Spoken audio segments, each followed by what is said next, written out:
Bismillahirrahmanirrahim. Assalamualaikum warahmatullahi wabarakatuh. Saya Sekar Ayu Mauliningsih, NIM 1120032 dari kelas HKIA.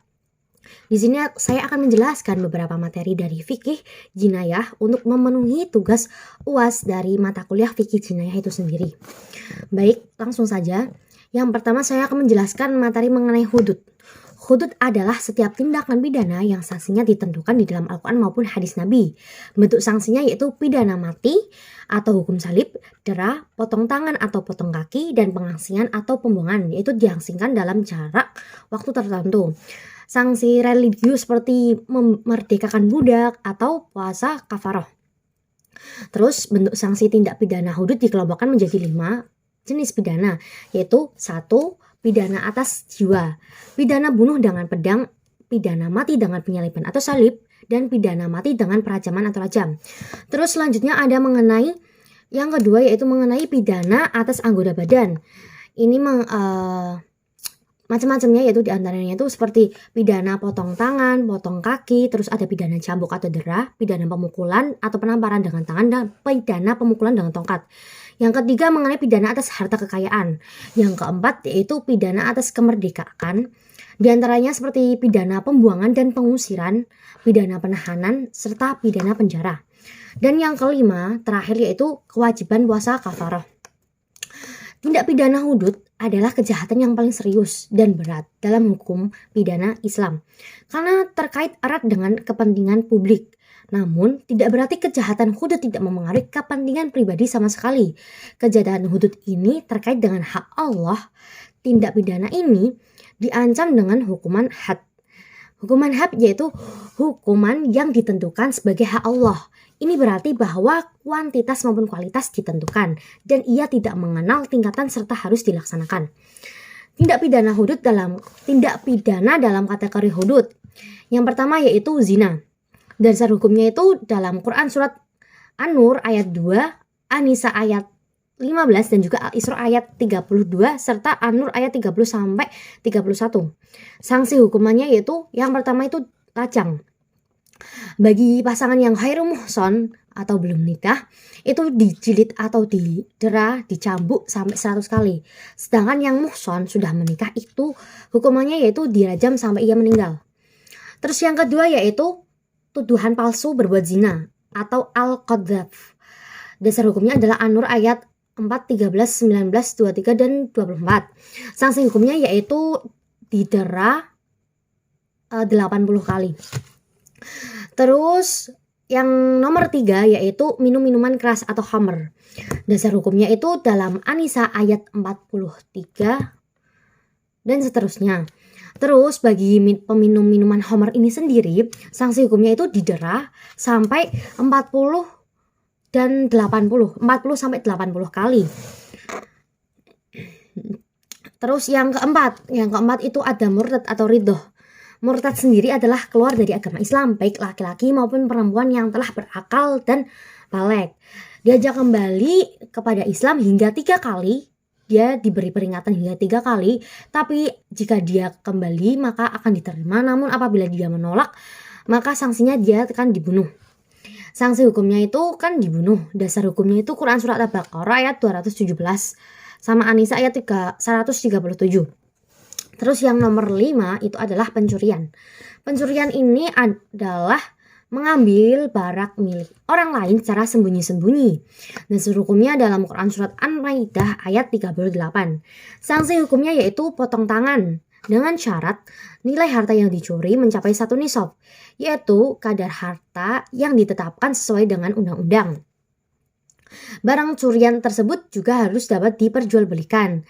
Terus syarat yang lain yaitu barang curian tersebut atau uang yang dicuri itu bukan milik Baitul Mal, serta pencurinya itu udah baligh, artinya usianya udah dewasa. Perbuatan dilakukan atas kehendak atau bukan karena paksaan orang lain, tidak ada dalam kondisi kritis ekonomi. Jadi si pencuri ini bukan dalam kondisi yang benar-benar membutuhkan gitu. Terus ya syarat selanjutnya yaitu mencuri bukan karena untuk memenuhi kebutuhan pokok. Yang nomor 6 yaitu pemberontakan atau al-Baghyu, yaitu mereka yang memberontak terhadap negara dan melawan menampakkan perlawanannya melalui senjata dan mengumumkan perang terhadap Daulah Islamiyah. Dasar hukumnya dalam Quran Surat Al-Hujurat ayat 9. Terus yang ke-7 yaitu perampokan. Perampokan ini sanksi hukumnya itu dibunuh atau disalib, terus dipotong tangan atau kakinya, atau dibuang dari negeri. Jadi dia itu dibuang gitu dari tempat kediaman aslinya. Terus mengenai dasar hukum perampokan ini sendiri terdapat dalam Quran Surat Al-Ma'idah ayat 33 sampai 34. Mungkin begitu saja yang dapat saya jelaskan dari materi hudud. Kita menuju ke materi yang selanjutnya, yaitu mengenai kisos dan juga diat. Yang pertama saya akan menjelaskan mengenai definisi dari kisos. Kisos adalah memotong atau membalas, itu secara harfiahnya. Pembalasan yang setimpal yang dikenakan kepada pelaku pidana sebagai sanksi atas perbuatannya. Sedangkan definisi dari diat sendiri adalah denda dalam bentuk benda atau harta berdasarkan ketentuan yang harus dibayar oleh pelaku pidana kepada pihak korban sebagai sanksi atas pelanggaran yang dilakukannya. Tindak pidana dalam kategori ini kurang serius dan dibandingkan dengan yang pertama, yaitu hudud, namun lebih berat daripada takzir. Sasaran dari tindak pidana ini adalah integritas tubuh manusia. Jadi disengaja maupun tidak disengaja dalam hukum pidana modern dikenal dengan kejahatan terhadap manusia. Yang pertama, untuk kategori pembunuhan sendiri ada beberapa kategori. Yang pertama itu pembunuhan disengaja. Pembunuhan disengaja ini yaitu seseorang membunuh orang lain dengan sesuatu yang pada umumnya dapat membunuh orang lain, atau seseorang memperlakukan orang lain yang pada umumnya perlakuan itu dapat membunuh orang lain. Sanksi hukumnya yaitu dibunuh atau wajib dijatuhkan kisos bagi pelakunya. Jika wali orang yang dibunuh tidak memaafkannya, apabila ada pengampunan, maka diatnya harus diserahkan kepada walinya, kecuali jika mereka ingin bersedekah tidak menuntut diat. Diat dari pembunuhan disengaja ini yaitu 100 ekor unta yang terdiri dari 30 unta dewasa dan 30 unta muda. 40-nya unta yang sedang hamil atau bunting. Itu hadis riwayat At-Tirmidzi. Terus dasar hukumnya sendiri yaitu Quran Surat Al-Isra ayat 33 dan Al-Baqarah ayat 179. Terus yang kategori yang kedua yaitu pembunuhan mirip disengaja. Definisi dari pembunuhan mirip disengaja ini adalah pembunuhan yang sengaja dilakukan akan tetapi menggunakan alat yang umumnya tidak bisa membunuh seseorang. Kadang-kadang maksudnya hanya menyiksa atau memberi pelajaran namun melampaui batas. Ia sengaja memukulnya tapi tidak sengaja atau tidak punya niatan untuk membunuhnya. Terhadap unsur sengaja atau dan tidak sengaja. Pelakunya tidak dibunuh tapi diatnya berat, yaitu juga sama seperti yang tadi 100 ekor unta dan 40 ekor diantaranya sedang bunting atau hamil. Terus yang ketiga yaitu mengenai pembunuhan tidak disengaja. Ada dua bentuk pelaku melakukan tindakan yang ia sendiri tidak bermaksud menimpakan perbuatan itu kepada pihak yang terbunuh, namun menimpa orang tersebut dan akhirnya membunuhnya. Misalnya gini, kita memarkirkan mobil, kita memundurkan mobil atau kendaraan kita, tapi ternyata di belakang itu ada orang, sehingga tidak sengaja kita menabrak orang tersebut hingga meninggal dunia. Sanksi dari perbuatan ini yaitu diat 100 ekor unta dan kafarat dengan membebaskan budak. Jika tidak ada budak, maka puasa selama 2 bulan berturut-turut. Pelaku membunuh seseorang di negeri kafir yang ia sangka kafir harbi, tetapi ternyata ia muslim namun menyembunyikan keislamannya. Jadi misalkan membunuhnya itu di negeri yang dominannya itu bukan Islam seperti di Amerika, seperti itu ya. Dia itu nyangkanya itu kafir, tetapi ternyata dia itu muslim, namun karena dia berada di negara non muslim, dia itu menyembunyikan keislamannya gitu. Sanksinya itu berupa kafarat. Jadi kafarat saja, tidak wajib membayar diah. Dasar hukumnya itu dalam Quran Surat An-Nisa ayat 92. Terus yang selanjutnya yang nomor 4 itu pembunuhan terjadi karena ketidaksengajaan. Definisi dari pembunuhan karena ketidaksengajaan ini adalah seseorang melakukan sesuatu perbuatan tanpa ia kehendaki, akan tetapi perbuatan itu telah menyebabkan terbunuhnya seseorang. Contoh, ada seseorang itu terpleset dari tempat tinggi atau dia tidak terjatuh dari tempat tinggi, terus dia mengenai orang lain, dan orang lain yang ia jatuhi itu, yang ia tabrak itu meninggal dunia. Jadi kan dia itu tidak sengaja membunuh karena dia terpleset dari tempat tinggi, akhirnya dia menyebabkan dia itu membunuh orang lain gitu. Sanksinya adalah membayar diat sebesar 100 ekor unta dan wajib membayar kafarat dengan membebaskan budak. Jika ia tidak membebaskan budak, maka wajib puasa 2 bulan berturut-turut. Oke, baik, selanjutnya mengenai pihak yang wajib membayar diat. Untuk kasus pembunuhan disengaja, diambil dari harta pembunuh, bukan akilahnya. Yang kedua, untuk pembunuhan mirip disengaja, tidak disengaja dan pembunuhan yang terjadi karena ketidaksengajaan, maka diatnya dibebaskan atas akilah. Jadi akilah saja yang membayar diatnya. Akilah laki-laki adalah keluarga 2 dari pihak laki-laki 2, saudara 2-nya, paman 2-nya, anak 2 pamannya, sampai kakek. Kemudian mulai dengan sepupunya ke bawah. Akilah itu sendiri adalah asobah yang tidak mewarisi kecuali sebagian yang diwariskan. Bapak dan anak tidak termasuk akilah dalam masalah dia. Barang siapa tidak memiliki akilah, maka diatnya diambil dari baitul mal. Terus yang selanjutnya mengenai bentuk pidana kisos ataupun diat. Pidana mati, kisos atas jiwa. Pidana perlukan fisik atau anggota badan lainnya, kisos atas badan. Pidana denda atau jiwa, diat atas jiwa. Pidana denda atas perlukaan, yaitu diat atas perlukaan. Terus diat itu ada 2 macam, yaitu diat berat. Yang pertama itu diat berat.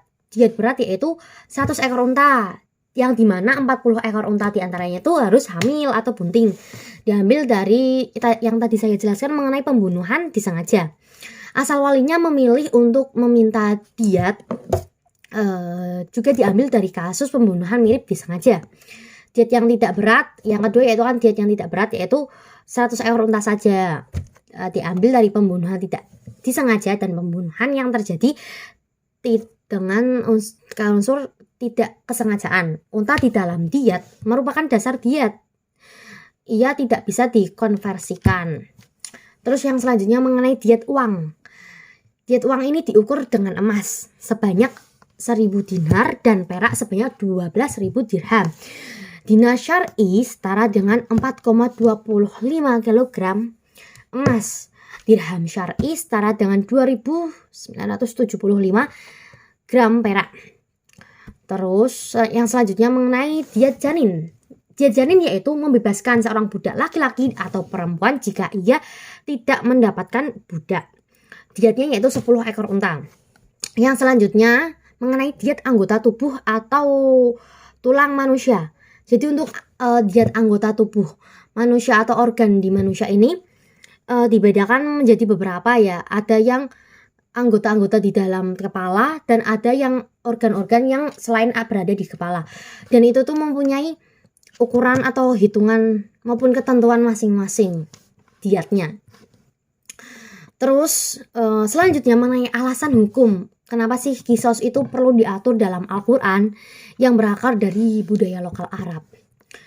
Yang pertama itu adalah turunnya Al-Quran melalui pendekatan budaya menginkulturasikannya dengan nilai-nilai baru seperti nilai keadilan, kesetaraan, moral, dan pertanggungjawaban individu. Prinsip rehabilitatif bukan semata fungsi kontrol tapi juga fungsi sosial engineering, yaitu untuk menjaga kelangsungan hidup manusia positif. Terus yang selanjutnya itu mungkin itu saja yang dapat saya sampaikan mengenai diat dan kisos. Terus yang selanjutnya saya akan menjelaskan mengenai positifikasi hukum Islam di Indonesia. Jadi, hukum Islam di Indonesia sesungguhnya adalah hukum yang hidup, berkembang, dikenal, dan sebagainya, ataupun ditaati oleh umat Islam di negara, khususnya di negara Indonesia. Jadi, hukum-hukum di bidang peribadatan, maka praktis hukum Islam itu berlaku tanpa perlu mengangkat menjadi kaidah hukum positif, seperti diformalkan ke dalam bentuk peraturan perundang-undangan. Contohnya adalah hukum administrasi negara, yaitu untuk memudahkan pelaksanaan dari suatu kaidah hukum Islam. Contoh di bidang hukum perburuhan, aturan yang memberikan kesempatan kepada buruh beragama Islam untuk menunaikan sholat Jumat, misalnya. Terus sebagai konsekuensi falsafah bernegara kita yang menolak asas pemisahan urusan keagamaan dengan urusan kenegaraan yang dikonstatir oleh Profesor Supomo dalam sidang-sidang BPUPKI. Jadi para pahlawan dulu itu, khususnya Profesor Supomo ini, tidak ada pemisahan itu antara keagamaan dan juga kenegaraan. Jadi itu dijadikan satu. Terus para pendiri bangsa yang lainnya itu menyusun rancangan Undang-Undang Dasar Negara Merdeka terkait dengan hukum perdata seperti hukum perkawinan, perwarisan, wakafan. Dan di negara kita sendiri, negara Indonesia itu menghormati adanya pluralitas hukum bagi rakyatnya yang majemuk. Karena di Indonesia sendiri kan bukan negara Islam, namun mayoritas penduduknya memeluk agama Islam. Sejalan dengan prinsip Bhinneka Tunggal Ika. Yang selanjutnya itu ada Undang-Undang Nomor 1 Tahun 1974. Itu contohnya itu secara tegas menyebutkan bahwa perkawinan adalah sah dilakukan menurut hukum agamanya masing-masing dan kepercayaannya masing-masing. Jadi di sini kita bisa mengambil makna bahwa keabsahan perkawinan bagi seorang muslim atau muslimah adalah jika sah menurut hukum Islam sebagai hukum yang hidup di dalam masyarakat. Terus selanjutnya itu adalah contoh transformasi kaidah-kaidah hukum Islam ke dalam hukum positif. Ada undang-undang tentang perwakafan, ada undang-undang tentang zakat, undang-undang tentang perbankan syariah, undang-undang tentang asuransi syariah. Terus ada rancangan undang-undang tentang hukum terapan pengadilan agama. Terus ada subjek hukum dari hukum positif ini nantinya berlaku khusus bagi warga negara yang beragama Islam atau yang secara sukarela menundukkan diri kepada hukum Islam. Jadi lebih menekankannya itu hukum Islam di negara Indonesia sendiri itu dibuat setara. Bukan setara sih, seperti kayak pengadilan agama itu jadi itu tidak ada pemisahan atau tidak ada ruang antara di mana urusan keagamaan itu berjalan sendiri dengan urusan kenegaraan. Jadi itu dibuat sama biar kayak sinkron gitu. Kurang lebihnya seperti itu yang dapat saya jelaskan mengenai 3 materi dari beberapa materi mata kuliah fikih jinayah, yaitu ada hudud, qiyas, dan diyat serta positifikasi hukum Islam di negara Indonesia. Mungkin sekian yang dapat saya sampaikan. Kurang lebihnya mohon maaf apabila terlalu muter-muter dan juga bahasanya tidak mengenakan. Semoga bermanfaat. Jika ada keburukan mohon jangan ditiru, dan jika ada kebaikan silahkan diambil kemanfaatannya. Sekian dari saya. Wabillahi taufiq wal hidayah. Wassalamualaikum warahmatullahi wabarakatuh.